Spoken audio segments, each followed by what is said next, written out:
पंतप्रधान नरेंद्र मोदी यांच्या उपस्थितीत देवेंद्र फडणवीस यांचा मुख्यमंत्रीपदाचा तसेच उपमुख्यमंत्री व मंत्रिमंडळातील सदस्यांचा शपथविधी समारंभ झाल्यावर उमरखेड शहरामधील माहेश्वरी नाट्यगृह येथे फटाके फोडून 21,000 मोतीचूर लड्डूचा वाटप करून भारतीय जनता पार्टीचे यवतमाळ जिल्हा समन्वयक नितीनजी भुतडा यांनी आनंद व्यक्त केला।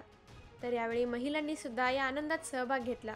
तर यवतमाळ भाजपा जिल्हा समन्वयक नितीन भुतडा यांनी तसेच भाजपा कार्यकर्ते यांनी सुद्धा उमरखेड या ठिकाणी शपथविधी होत असताना लाईव्ह प्रक्षेपण टीव्हीवर दाखवल्याने उत्साह दिवाळीत परिवर्तित झालेला दिसून आला।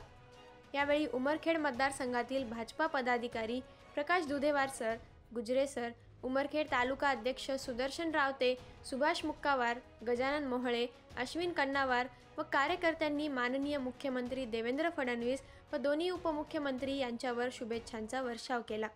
सर्वांचे लाडके देवाभाऊ हे विराजमान होत आहे आणि समस्त महाराष्ट्रातील जनतेला याचा सार्थ अभिमान आहे। ज्या पद्धतीनं 2019च्या निवडणुकीत महाराष्ट्राच्या जनतेनं दिलेला जनादेश हा शिवसेनेनं त्यावेळी पायदळी तुडवला आणि विरोधी पक्षासोबत जाऊन देवेंद्र फडणवीस यांचा विश्वासघात करून त्या ठिकाणी मुख्यमंत्री झाले होते उद्धव ठाकरे।